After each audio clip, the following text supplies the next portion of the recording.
Hi everyone, welcome back to my channel. I hope you are all doing well. This is my final Halloween 2022 video. This is also a collaboration. So a couple of months ago, I put out an open invite. I do this every season. So Christmas in July, Halloween, come along, enjoy the fun, get involved, get creative, put something on your YouTube channel or something over on your Instagram and just join in the fun. So this is the video, this is the collaboration. So underneath this video in the description box you will find the playlist for YouTube videos. There are already videos on there ready and waiting for you to go and watch them, so go check that out after this video. I've already watched one, which is Mary's, and it's crazy insane. I honestly loved it so much. It is fantastically gory and brilliant and right up my street. I will be checking out all of the other videos that have also joined in the collaboration, so check out the playlist under this video. It's going to be right at the top of the description box so you won't miss it. Over on Instagram there is a hashtag, I will put it here. Ka-ching! So anyone who has joined in over on Instagram, you can find their work sitting in that hashtag, and there's already quite a lot of work there as well. So massive thank you to everybody who has joined in with the collaboration. These are just for fun, there's no competition at all, and I just really love it because I can no longer do individual collaborations with all of those people that ask me quite regularly. So this is my way of just saying I appreciate you all hugely, and let's just have some fun together. Hope you guys love it as well. This video is one of my favorite videos from my Halloween series. I cannot believe it's over. I'm gonna stop talking, but I appreciate you massively, so please hit that subscribe and that thumbs up. I always forget to say this at the beginning of the video, but do hit that thumbs up. It's the only way I can grow on YouTube is if I get the thumbs ups. I appreciate you massively. I hope you love this video as much as I loved making it. Let's go. For those of you who watched Wednesday's video just gone, you would have seen me make some of the components that I'm going to be using in this video. And the reason for that is because I didn't want to put out a video that was too long. So go check that out if you missed it. Now here we are. This is the main attraction of my collaboration piece. I am making a tray. Some of you did guess it. I did ask you to guess it in Wednesday's video, and some of you did guess. Now, fully inspired by all of the pieces that I've been making over the Halloween season, my brain naturally navigated towards this idea of tying everything in together and bringing it into one big, huge, whopping accessory piece. Yeah, it's an accessory piece. It's almost like the ultimate witchy accessory tray, and I am in love with it. Now, like I said in previous videos, some of these got used and some didn't, but I did make some silicone inlays. If you missed that, I will link it here. My plan was to use my Moth silicone inlays, but not only that, I am going for the polyurethane technique. This is going to be the biggest polyurethane technique that I've done in any of my videos in a huge tray. So this tray mold is from Molds and Shapes. I will be linking them below. Now, I am showing you here that I wanted to use Vista Turbo, but my resin had pretty much run out. I didn't have enough to fill the tray, so I'm actually using Vista 1, which is Vista's 1-to-1 resin, and I don't know why I don't use this more. It was so easy because it's measurable by 1-to-1, so easy to use, so easy to pour, and it was absolutely perfect. So I'm so glad I still had full stock of that because I'm pretty much out of all other resins. But yes, my plan here is just to fill the tray with clear resin. Now, if you've seen any of my previous videos using the polyurethane technique, some people know it as the cling film technique or the saran wrap technique.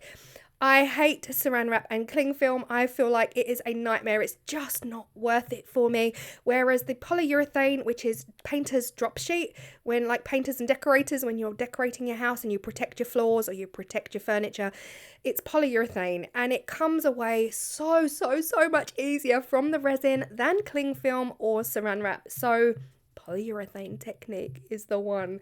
I am using my heat tool, as you can see here, to heat up this resin purely to rid it of as many air bubbles as possible. My plan was to put my silicone inlay down in this resin. However, last minute change of plans. My brain told me that it would be better and easier for me to place in a moth that has already been created. Now, I've already made quite a few moths. You saw that in Wednesday's video as well. I made a chameleon dusted moth as well. So yeah, I had a few to choose from, some of which I've already used some silver wax, some I'd already embellished with silver acrylic paint. So yeah, I had a selection and I decided instead of using my silicone inlay, I'm going to use one of these because it's already got the colours in there that I really want, and I then don't want my tray to be completely same when it finishes. I want this kind of pow of beautiful when it comes to the moth. I didn't want this to be exactly the same as the rest of the tray.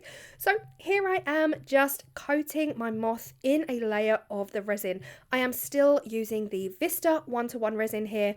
Of course, I am using my gloved hand. If you are new to my channel, I am very much into PPE. I always wear my respirator, I always wear my gloves. You will not see me playing with resin without protecting myself. So if you are not that way inclined, this channel might not be for you. I hope you are with me on the safety element of epoxy resin. Even if the resin you're buying, if it's like from Amazon or if it's a cheaper brand, even if they say no VOCs, not toxic, guys, that doesn't mean that epoxy resin is not toxic. That just means when fully cured, okay? When fully cured, all resin is non-toxic. But while you're working with it, protect yourself. That's my little, I'm just gonna get that in there while I can. Okay, now time for the polyurethane. Oh, guys. I love and hate, I have a love-hate relationship with this technique. I adore the results. I absolutely adore the results. But the process can be a bit of a pain in the backside. All I do is I rest my polyurethane down on my resin. And ideally, I want that resin to naturally take the polyurethane. I'm not going to try and force the polyurethane down into my resin. This is where we get a lot of air bubbles. Air bubbles with this technique, I feel, are quite inevitable when you're using this technique on a large piece like this. I have had some bubble-free results, but it's really using small, tiny molds where you can really control it. In a big mold like this, there's always that struggle that air bubbles will get trapped in and underneath that polyurethane. So you just see me here trying to gently, just really gently lay down the polyurethane with minimal trapped bubbles underneath, but I could already see some bubbles, and whilst I was really trying, you can pull the polyurethane back and put it back down, but honestly that just can get messy as well. Now it's time to just pinch. I want to say pinch, but don't pinch it because that will trap your polyurethane in between your cured resin. So you're just gonna poke it and prod it and move it around. You can do this as much as you want, or you can do it real minimal. If you want this kind of really minimalistic looking satin sheet, velvet throw, swathes of fabric effect, then don't do so much. But if you want a real intense dramatic fabric effect, you can really go for it. Poke it, prod it, pinch it, pull it, do whatever you want to do. But when I say pinch it, I mean gentle little pinches like this. You don't want to really grip it between your fingers because that is when the polyurethane will get completely stuck in your resin. Did it get stuck in my resin? Of course it got stuck in my resin because no Claire's Crafty Corner video would be complete without a little bit of a mess up here and there. Like I've said in previous videos, I cannot ever get perfect. I cannot be perfect at what I do because where do you go from there? Okay, I'm not ready for that. I'm never going to be ready for perfect.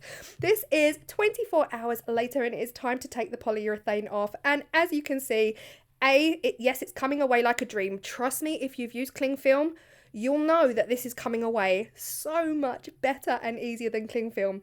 But yes, we have some areas where I pinched it just a little bit too hard and the polyurethane got stuck in between those resin pinches.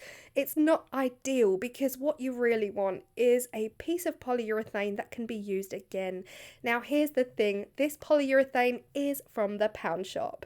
The polyurethane I got from B&Q, like you guys have Home Depot in other countries, home department stores where you can get all your tools and your wood and all of that. That polyurethane is generally better quality and much thicker. So I've run out of that. I have to use Poundland polyurethane. There is a noticeable difference between the two, but we are where we are. I have to roll with it. What colour are we going for, you ask? If you've watched all of my Halloween series, you know that I fell in love with this plum. This box really was the deal breaker for me. It was just beautiful. I absolutely loved it. So we are going with, believe it or not, the Chameleon Plum Powder by Let's Resin. Now, like I said, this mould is from Moulds and Shapes, and I have a 5% discount for you all. That will all be linked below for your moulds from Moulds and Shapes. Incredible moulds. I've been working with them quite a long time now, and I'm never, ever disappointed. They are stunning quality.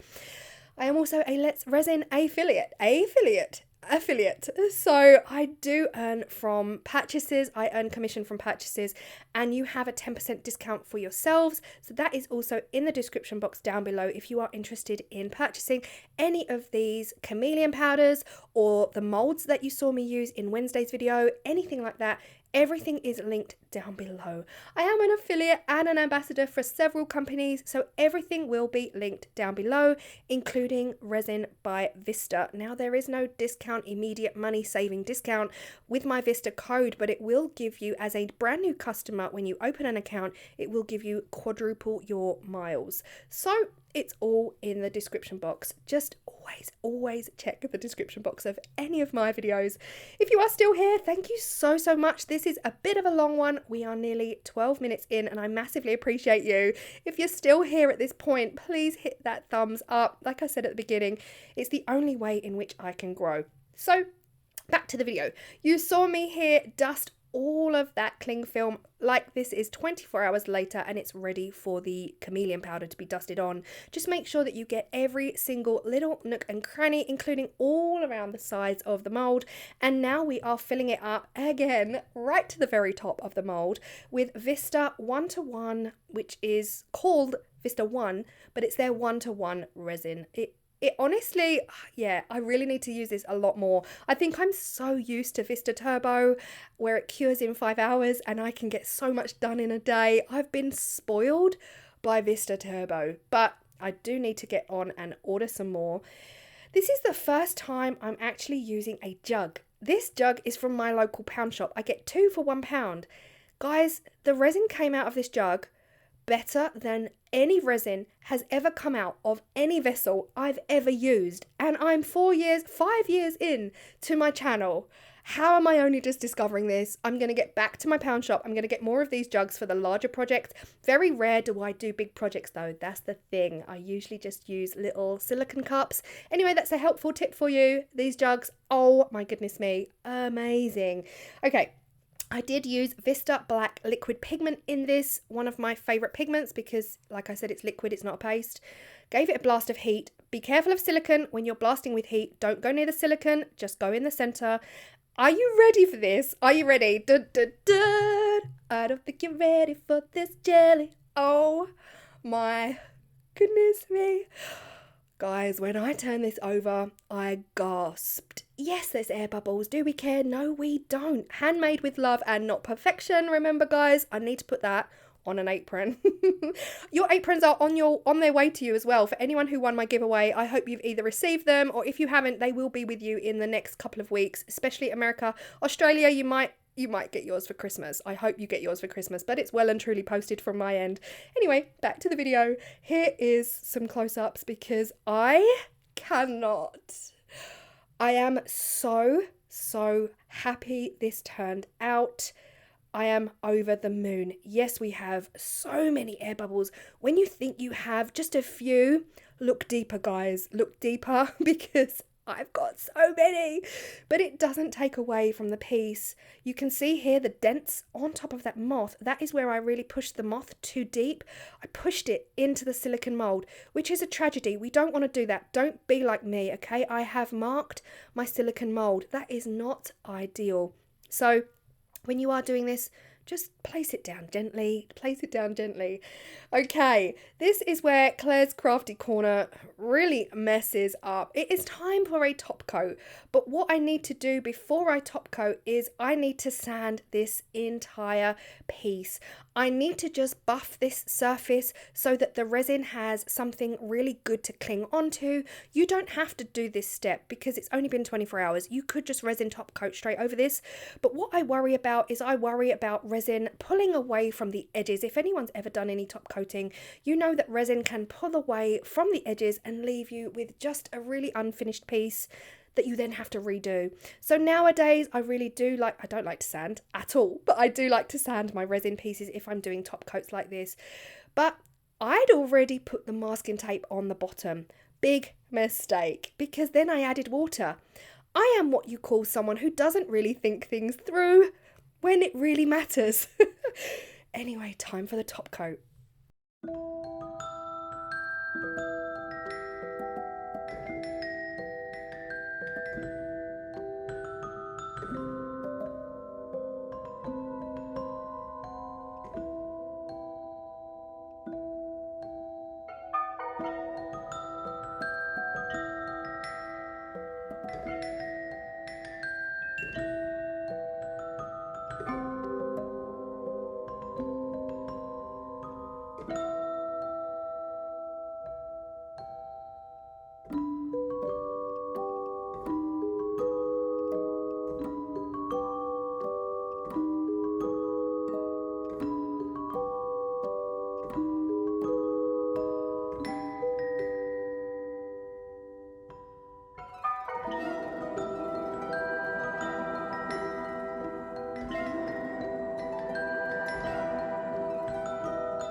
Took me a while to find something that creepy. So my plan with the top coat was to try to keep it to the edge. I have done videos on top coating, the best practices for top coating, what happens when you top coat, how to avoid resin going over the edge. I've done it all. I know what to do, but it didn't work in this case. I was being so careful to bring that resin to the very edge of my piece. I didn't want to flood coat it, you know? But as I was being careful on one side, the resin was pouring off the other side like Niagara Falls. So I had to quickly do an adjustment. My piece obviously was not level, and that is that. It ended up being a flood coat, and never mind, you know? It is what it is. Here it is, absolutely stunning. And now it is time to place down the pieces that you saw me make in Wednesday's video. I did take my glove off for this, but I am very careful about not touching wet resin at this stage. So keep your gloves on if you are not confident about doing that. But for this, I did take my gloves off. Now, here's the thing. I put this over to my patrons. I have so many things that I made on Wednesday, and I didn't want to stick them all in the top coat. I didn't want to put them all in. I wanted to make it so it's kind of like a multi-use piece, and my patrons agreed, and I will explain more in a second. Check out this fisheye. Oh, I got one piece of debris in my top coat. I did cover it up as it was curing, but when I came in an hour later, I noticed a tiny bit of debris. I took it out in the hope that the resin would go back and self-level, and it didn't. I used my torch and everything. So I do unfortunately have one what they call dimple or fisheye in my top coat, and it kind of devastated me, but you know, we can cover it up because we'll continue and we'll show you. This is where I messed up. Now, as I was saying before, I added the masking tape before I sanded. Big mistake. Huge mistake. Like Julia Roberts in Pretty Woman. Huge mistake. Don't do that. Do not do that. I added the masking tape. I then went on to sand. I then added water. Really, my brain was not connecting. I added water, which of course went down the sides, and it interrupted the tape.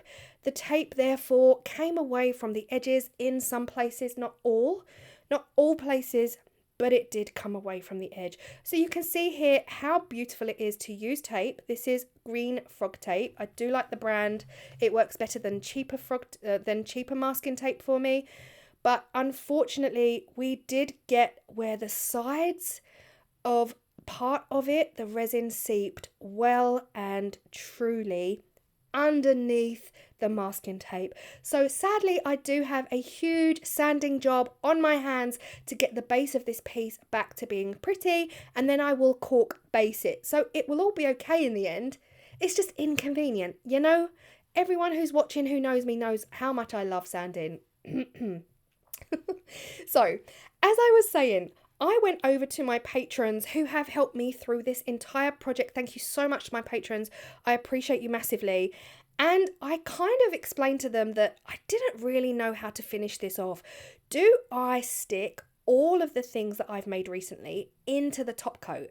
You saw me stick the crystals and the ring holders into the top coat, but do I stick everything in? Or do I leave it so that that's an option? If anyone wanted to buy this, it's an option. You can kind of chop and change and pick and choose what items you put on the surface on a daily basis if you wanted to. So everyone on my Patreon was so forthcoming with advice, and I took all of their advice and I basically kept out most of the pieces, because the general consensus was that the moth and the tray are really the star of the show, and we want to cover them up as little as possible. And if I just went ahead and put all of those pieces that I made on Wednesday's video, if I just went in and put them in the top coat, we'd lose most of the tray. It would be hidden up for all eternity. Then what's the point, kind of thing. So yes, I took their advice and I actually put a cork base on all of the things that you would have seen me make in the run-up to this video. And now we've got the ultimate witch's accessory tray, jewellery accessory tray. You don't have to be a witch to use it, by the way. I'm not a witch and I would happily use this, on which we have pots, we have trays, this huge crystal tower from Let's Resin this mould. This could be used to hold more bangles, more bracelets, anything you wish, because now they are all with a cork base. They are going to protect the surface of the tray, and it will all be one big ultimate accessory kit that is interchangeable. You can do whatever you want with it. Put your pots wherever you want, move them around depending on your mood.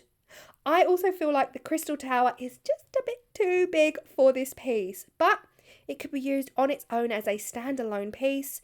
And just look at this. All of the colours tie in. It all ties in together. I'm so happy I went with the ring holders and the crystals. Now, I did end up offsetting the ring holders and the crystals just a bit from what you saw in the video. I placed them dead center to the moth. I did actually off-center them a bit just to the right of the moth, so that on the left could then be this pot, the lidded pot, or even the coffin pot that I made in previous videos. You would have seen that. Everything ties in together because I've used the exact same colour scheme.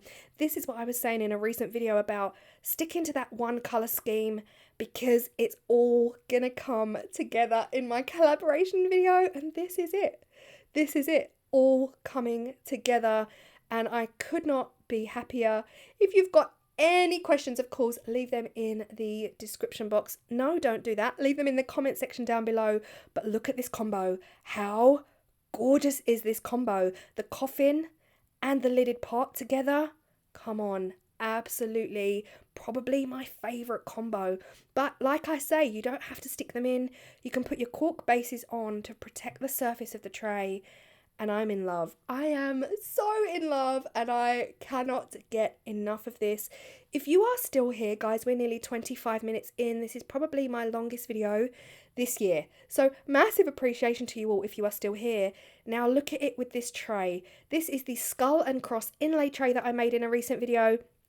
All of these videos can be found on my channel. and it works. It really works. Even though it's got the green golden mica powder, it really still works with the purple. It all ties in together because it's all very Halloweeny. So adding all of these components together, you have got the ultimate trinket tray, the ultimate jewelry storage, the ultimate witch's altar kit. That's all I can describe it as. I am overly obsessed with this. Overly obsessed. There you go, guys. I'm not just obsessed, I'm overly obsessed with the way this turned out. I could not be happier. It just works. It works. I hope you've absolutely loved this video. And if you are still here, you rock. You literally rock. You're incredible. Give me a big fat heart. Give me a heart emoji if you made it through to the end. I massively appreciate you all so much. Thank you to everyone. Thank you really to my patrons who have supported me massively throughout this make, because they have really been able to guide me and advise me every step of the way. My patrons do see things. They see everything I'm going to make before everyone else. And I really appreciate you guys for that, because sometimes I need you all here to help me through. And a massive thank you to everyone and anyone who has joined in with this Halloween collaboration. I cannot wait to see your videos. I cannot wait to see what you've made. Guys, the playlist for everyone's YouTube videos is going to be in the description box. And also don't forget that hashtag over on Instagram to check out everyone's work on Instagram as well. For those people who do not yet do YouTube, I say yet because never say never, guys. Anyway, I've really enjoyed this one. I've really loved the Halloween season this year. Thank you all so much for your support. You're all amazing. And that is all I can say, because otherwise I just gush with emotion, because I appreciate you all so much. I will see you in the next video. My Christmas videos won't be starting just yet. I'll be taking a short little break where I'm doing other videos of things I really need to get done. So yeah, my Christmas videos won't be starting for another week or two. But yeah, massively appreciate you all. Thank you so much. And I will see you then. Bye.